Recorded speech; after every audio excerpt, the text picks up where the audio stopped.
à tous, bienvenue dans ce nouveau numéro de Sans détour. Alors ça tombe bien que vous arriviez maintenant parce que je suis en train moi d'arriver à destination. Je suis à Saint-Jean-de-Mont, j'arrive au pied de la Grande Roue et je vais chercher Catel le Jeune. Ça vous dit quelque chose? Eh oui, Catel c'est la présentatrice du Mageco sur TV Vendée, mais c'est surtout et avant tout une comédienne. C'est une artiste et c'est à ce titre-là que j'ai voulu embarquer Catel dans la voiture. Ensemble, on va parler du Mageco qu'elle présente sur l'antenne de TV Vendée, de ses projets aussi pour la saison prochaine, vous le verrez, pour notre chaîne de télévision, mais aussi toute sa carrière à côté. Ensemble, on va aller à la découverte, je l'espère, si on arrive à le trouver, d'un des rares amphithéâtres en plein air de Vendée. A priori, il est niché au milieu de la forêt de Notre-Dame-de-Mont. Voilà, j'espère que le GPS va nous emmener au bon endroit. En attendant, Catel, elle est au pied de la Grande Roue et justement, elle m'attend. Alors, on va un peu s'arrêter en double fil et c'est pas très bien. On va faire ça vite. Il y a du monde, ça y est, c'est la pleine saison. Hop. Allez, c'est parti. Hop. Bonjour Catel. Bonjour Caroline. Alors, j'ai dit à la caméra qu'on s'arrêtait vite parce que... Parce qu'on est mal garé. Bon, bah oui, on est très mal garés, ne regardez pas le logo. T'as trouvé facilement, ça allait? Oui. Hein, la Grande Roue, Ça Saint-Jean-de-Mont, tout le monde connaît. C'est un site remarquable, on le voit de loin. Bon, je vous disais que vous la connaissiez, évidemment, Catel le Mageco sur TV Vendée, mais pas seulement. Catel aussi la comédienne, et c'est de ça que je voudrais qu'on parle beaucoup, et plus en tout cas dans la voiture, pour te connaître un petit peu plus et aller au-delà justement de l'écran et de TV Vendée. Ça te va? Parfait. Bon, eh bien, tu mets ton chapeau, t'as bien fait, parce qu'il y a du soleil. Je t'embarque C'est parti. et on part sur notre destination inconnue. Hop. J'avoue que je vais garder les lunettes pour ce numéro, parce que là, ça y est, il fait trop beau. Et on l'a attendu, on l'a voulu, ce soleil. Oui, on est content de Et l'avoir. puis, il y a plein de monde. Ça y est, ça sent que c'est les vacances sur... La saison démarre en Vendée. Ah ouais, ça fait du bien. Ça fait du bien. Tu viens souvent au bord de la mer, de la côte vendéenne? Oui, mais plus sur les Sables d'Olonne, parce que j'ai de la famille là-bas. Donc, D'accord. Saint-Jean-de-Mont, je connais un petit peu moins, un peu plus avant quand j'étais commerciale et que je venais un petit peu partout. Mais du coup, plus c'est les Sables. Ouais. Ah bah alors attends, là déjà, tu m'as donné plein d'infos. Donc, tu as de la famille au sable. Donc, ça veut Oui, dire bon, que tu es ça. vendéenne? Alors, c'est toujours la question. Je suis Comment née te considères-tu? Maintenant, je suis vendéenne, mais c'est vrai que je suis née à Nantes. Donc, voilà. D'accord, Donc je suis née à Nantes et puis mon mari est sablé justement. d'accord. C'est là qu'on s'est rencontrés et puis ma maman est venue s'installer ici parce que ma sœur habitait là et puis du coup mes beaux-parents sont là, enfin sont au Sable, ma belle-sœur aussi, donc voilà. Donc, On a un petit terrain familial sur les Sables d'Olonne et moi j'habite aussi en Vendée mais pas sur la côte à Saint-Georges-de-Montaigu. toi, ton métier, c'est être comédienne. Tu Ouais. fais du théâtre. Ouais. Comment tout a commencé pour toi? Parce qu'aujourd'hui, ça tourne bien. Ouais. Comment tout a commencé? Donc, ça a été la formation, Ouais. les cours. Mmh. Et après, tout de suite, tu as trouvé du travail? Ah non, pas du tout. En fait, c'est comme si je m'étais un peu interdit de faire ce métier-là. Donc en fait, j'ai fait des cours, enfin, j'ai fait du droit, hein, j'ai fait une maîtrise en droit des affaires. Ah oui. Donc, c'est vachement sérieux. Voilà, donc c'est quand même très éloigné de l'univers du théâtre. Mais quand même, après, j'ai fait le cours Florent parce que ça me plaisait quand même. Mais comme je me disais, bon, comme je pourrais pas faire ça parce que c'est tellement un métier difficile, inaccessible, voilà, faut avoir beaucoup de talent, machin. Donc, qu'est-ce que je peux faire à côté qui pourrait éventuellement me convenir? Donc, du coup, j'ai fait plein d'autres métiers avant de m'autoriser vraiment à faire ça. Donc, j'ai fait le cours Florent pour avoir une formation de base un peu solide et qui me donne confiance aussi. Et puis après, j'ai fait plein d'autres métiers. J'ai été assistante commerciale. À Montréal, j'ai été assistante juridique. À Paris aussi, j'ai été assistante juridique. Voilà. Et puis après, au bout d'un moment, ça commençait vraiment à me titiller de voir. Ouais, parce qu'on est bien loin de l'ambiance des planches et Carrément. du théâtre. Et quoi. puis du coup, moi, j'avais quand même encore des amis qui, du coup, étaient devenus comédiens depuis le cours Florent, des gens que je voyais jouer, etc. Et puis vraiment, ça me manquait trop. Et donc là, à ce moment-là, on était déjà à Saint-Georges. Et j'étais dans la troupe amateur du Théâtre des Maines de Saint-Georges-de-Montaigu. Et puis dans cette troupe-là, j'ai rencontré un des comédiens qui s'appelle Anthony Gilbert, qui lui voulait se lancer en pro et qui m'a proposé de le faire avec lui. Et donc c'est comme ça qu'on s'est lancé. On a eu la même envie au même moment finalement. Et comment on gère avec les enfants un métier pas tout à fait commun? Ah oui, bah justement. Qu'est-ce qu'ils écrivent sur la feuille en début d'année profession de la faudrait leur maman? demander. Je pense qu'ils doivent mettre comédienne et animatrice ou Ouais. pour la partie TV Vendée, je sais pas, je pense qu'ils mettent comédienne. Non, ils le vivent très bien, je pense, hein, parce qu'ils viennent voir toutes les pièces, D'accord. voilà, ça les amuse beaucoup, ils connaissent toutes les répliques. Ils sont très critiques aussi, parce que du coup, ils disent ah là, ça allait pas, machin. Ah, c'était nul, maman.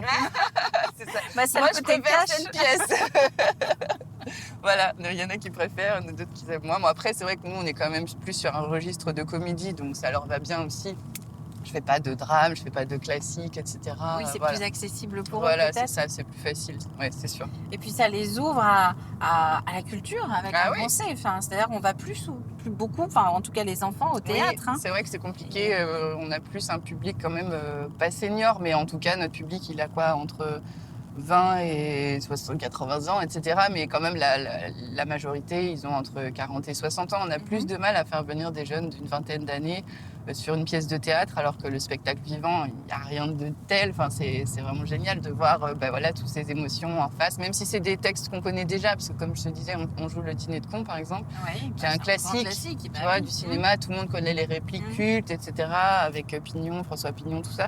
Et ben à chaque fois, ils nous disent « Ah mais c'est fou, en spectacle, ça n'a rien à voir, on est vraiment dans l'histoire avec vous, on oublie les personnages de référence, entre guillemets. » Donc c'est ça qu'on essaye de démocratiser un petit peu, ou en tout cas de faire connaître aux plus jeunes.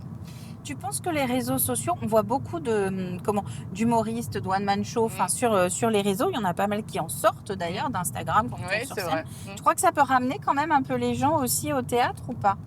En tout cas, ça fait connaître pas mal de gens sur les réseaux, ça c'est sûr. Que ça les ramène au théâtre. Au vrai, je veux dire. Au vrai théâtre, je sais pas. J'ai pas l'impression que ce soit vraiment des cibles, les compagnies de théâtre, tu vois, sur les réseaux, qui vont vraiment visiter. Ouais. Mais par contre, ça peut leur faire découvrir un théâtre, le fait d'aller voir tel humoriste au balcon, par exemple, à Cholet, voilà. Et puis après, de se dire, tiens, finalement, il y a aussi des comédies, c'est sympa, on reviendra pour voir ça, voilà. Mais peut-être que la première accroche, effectivement, ce sera peut-être plus des humoristes. Toi, tu es présente sur les réseaux sociaux? Oui, je suis sur Instagram et sur Facebook. C'est un passage obligé? Oui, un petit peu quand même, parce que nous, ça nous permet aussi de communiquer sur voilà, notre parcours, etc. Et puis les gens quand même nous suivent. J'ai remarqué ça, et ça, c'est plutôt sympa d'ailleurs. Des spectateurs fidèles de tel théâtre. C'est le cas sur Angoulême, par exemple, il y a Chantal qui vient toujours nous voir, qui est adorable. Bonjour etc. Chantal. Bonjour Chantal. Après, à Rouen, il y a Sylvie qui vient toujours nous voir. Bonjour aussi. Sylvie. Bonjour Sylvie. Donc voilà, donc ça c'est sympa. Et puis après, à Angers, il y a Sandra, je vais dire son nom parce que je la vois ce soir quand même. Mais donc ça c'est sympa de créer un lien avec les spectateurs. C'est super sympa parce que c'est ça qui nous plaît. Et c'est ça aussi la particularité du café-théâtre, puisque nous on joue quand même beaucoup dans les cafés-théâtres. C'est cette proximité avec le public, et les gens ils viennent pour ça aussi. Ils viennent parce qu'ils savent qu'à la fin d'une pièce comme ça, sur une salle avec peut-être maximum entre 80 et 300 places, les acteurs, les comédiens vont venir. Tu es accessible. Voilà, tu peux parler avec eux, échanger sur le spectacle, etc. Et c'est ça qui est chouette. Je t'emmène à Notre-Dame-de-Mont. Ok. Parce que j'ai découvert, en regardant sur Internet, que c'était un des rares endroits où nous avions un théâtre de verdure. Ah, génial. Un théâtre en plein air. Que je connais pas. C'est vrai? Non. Bon, alors T'es ça m'arrange contente? pas. Oui, mais en même temps, ça veut dire que tu peux pas m'y emmener parce que je connais pas le chemin. Donc j'ai mis le GPS, on va se Tu fier. comptais sur moi pour te guider. Je me suis dit, sur un malentendu, tu vas pouvoir nous guider. Et puis, en plus, pour la petite histoire, on est suivi par Stéphane qui réalise l'émission et qui ne connaît pas l'adresse non plus. Donc, j'espère qu'on ne va pas se perdre. Donc, ça, c'est la première chose. Non, mais profitons quand même de ce temps. Ça t'est arrivé de jouer en plein air? Oui, Ouais. c'était pas facile d'ailleurs. Non, mais après, c'était des conditions particulières, mais voilà, c'était la première fois que je jouais cette pièce avec ce comédien-là. Ouais. On n'avait pas la même mise en scène, on n'avait pas la même version. Pas la même du pièce. texte, et on n'avait pas fait de filage, et le régisseur n'était pas un régisseur. D'accord. Donc en fait, voilà, c'était. C'est pas forcément un bon souvenir. Non, alors. c'est ça. Mais bon, ça s'est bien passé au final, c'était très drôle. On va conjurer le sort si on trouve notre théâtre de verdure. Et la chanson que toi tu as choisie, c'est Oui. Benjamin Biolay. Violet. Oui. Alors, je suis très contente parce que je te disais que j'aime beaucoup. Je l'ai vu au Poiret-sur-Vie, moi, au Ah, moi festival. aussi. C'est vrai? Ouais, En j'y étais, acoustique. ouais. Fantastique. Hein. Ouais. Ah, bah ouais, on tombe toute amoureuse de lui dans ces cas-là. C'est terrible. Incroyable. Et toi, tu as choisi ton héritage. Oui. Son titre, pourquoi? Parce que c'est une chanson magnifique qu'il a écrite pour sa fille, Anna. Et donc, il y a beaucoup de violon dedans. Moi, j'adore cet artiste parce qu'il est multi-talentueux, on va dire. Il est compositeur, et il est auteur. Il est aussi comédien d'ailleurs. Et cette chanson, elle parle de tout ce dont sa fille va hériter de par sa famille, de par leurs souvenirs, etc., dont elle n'a pas forcément conscience, mais avec le temps, elle s'en rendra compte. Et puis je trouve que c'est aussi un côté pour dire, on est comme ça, et puis c'est très bien, quoi. Et puis c'est la vie, et puis fais ta route et tout. Et je trouve que c'est une chanson, moi, qui me donne la chair de poule à chaque fois. C'est ce que j'allais dire. Et souvent, les gens qui ne la connaissent pas, une fois qu'ils la connaissent, après, même s'ils n'aiment pas Benjamin Biolay, et il y a beaucoup de gens qui n'aiment pas, ils disent quand même celle-là, elle est belle. Ouais, parce que c'est vrai qu'on aime ou on n'aime pas. Voilà. Bon, alors, on va écouter Benjamin Biolay et chercher en même temps notre théâtre de verdure.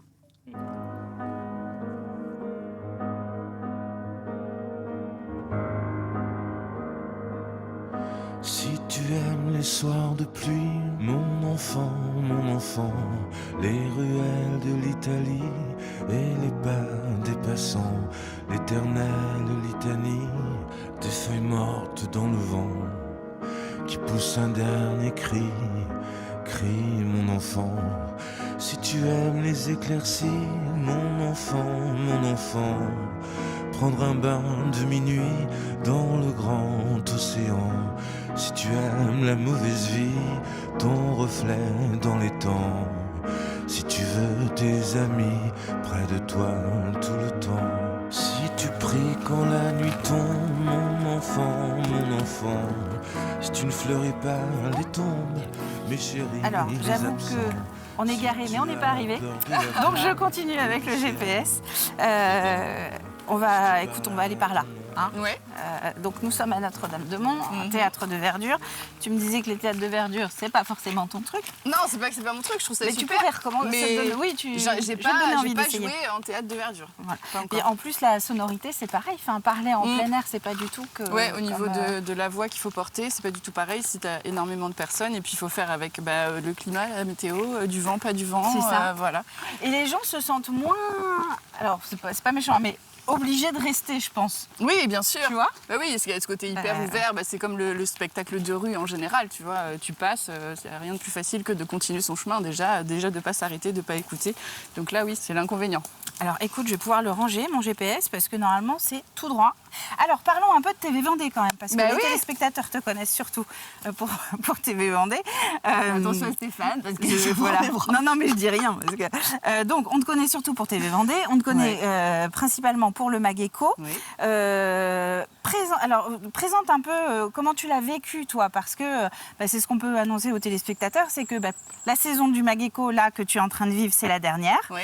On va changer de magazine à la rentrée. Tout à fait. Pour toi, comment tu as vécu toutes ces années Mageco ? Alors moi j'ai adoré, c'est vraiment une émission que j'ai beaucoup aimé présenter parce que ça m'a permis de découvrir davantage encore la Vendée et surtout la richesse au niveau entrepreneurial parce qu'il y a des fois des entreprises qui sont à 5 minutes de chez toi mais qui ont un savoir-faire incroyable et justement l'idée du Mageco et c'est tout le propos de l'émission, c'est justement de faire découvrir ça. On passe devant une entreprise, c'est ce qu'on dit toujours, on passe devant une entreprise, on voit le nom, ok mais qu'est-ce qui se passe à l'intérieur, qu'est-ce qu'on y fait, comment on y travaille, pour qui, comment et j'ai adoré ça, découvrir, rencontrer aussi, parce que moi ce qui me plaît toujours c'est surtout les rencontres, ces entrepreneurs, ces employés qui travaillaient là et puis il y a aussi beaucoup d'entreprises familiales et ça je trouve ça chouette, entre le grand-père qui a commencé à fabriquer une machine dans son garage il y a 80 ans et le petit-fils qui y est aujourd'hui, enfin, il y a tout un parcours, un patrimoine aussi à préserver et ça j'ai trouvé ça très riche et super intéressant. Tu te souviens de la toute première entreprise que tu as visitée ? Je crois que c'était G-Tex à Chaland,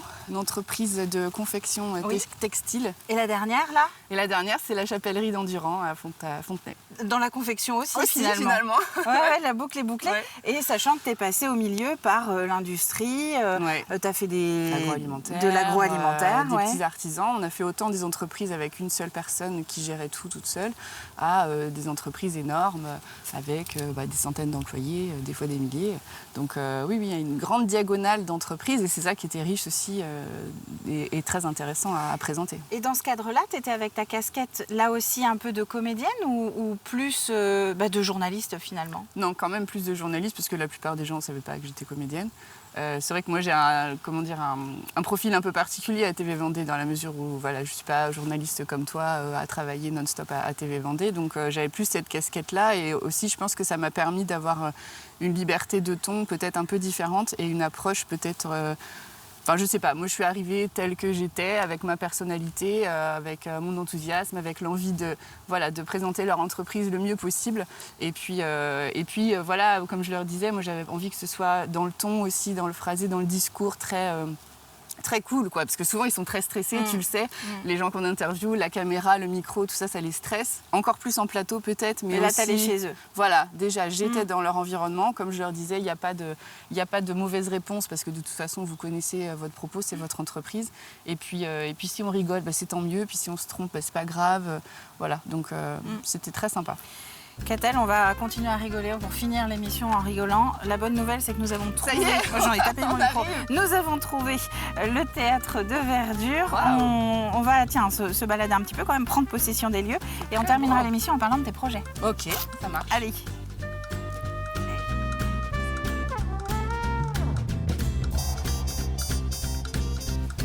Belle trouvaille. Voilà, notre théâtre de Verdure. Magnifique, belle trouvaille, bravo. Puis en plus, vous n'avez pas l'odeur, mais évidemment, on est au milieu des pins. Ouais. Alors, grand soleil, il y a les oiseaux. Voilà. Bon, je pense qu'on va pouvoir laisser Catel sur scène. C'est grand plateau, c'est hyper grand. Est-ce qu'on peut finir l'émission, Catel, quand même? Oui, carrément. Je vais rester là. Non, mais parlons d'Effervescence. Effervescence, ça, c'est ton nouveau projet sur TV Vendée. Tu vas finalement retrouver ton cœur de métier, j'ai envie de dire, puisqu'à partir de la rentrée, donc 2025, septembre 2025, tu vas te lancer dans un magazine culturel sur l'antenne. Qui va s'appeler donc Effervescence. Est-ce que tu peux nous en dire un petit peu plus? Oui, alors du coup, Effervescence, c'est un programme qui va démarrer à la rentrée. Ça sera une émission hebdomadaire qui va durer 20 minutes. Et l'idée, c'est vraiment de faire connaître aux Vendéens un petit peu tout ce qui se fait au niveau culturel sur la Vendée. Donc évidemment avec l'objectif d'être recouvrir vraiment toute la Vendée, d'aller chercher vraiment tout ce qui se fait en tant qu'amateur, en tant que professionnel, parce qu'on a aussi un département riche aussi au niveau culturel. Il y a plein de choses qui bouillonnent un petit peu de partout.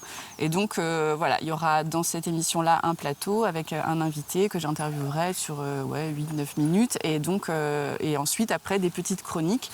Et donc ça va s'appeler Effervescence, ça démarre à la rentrée. Donc n'hésitez pas à nous faire connaître tous les projets qui se montent sur l'année, parce qu'évidemment, nous, on va être à l'affût de tout ça.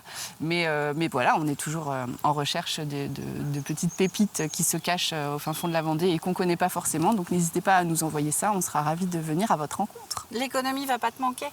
Oh si, ça va me manquer toujours. Mais ça me fait quelque chose de me dire que ça s'arrête, mine de rien. Non, mais si, c'est vrai.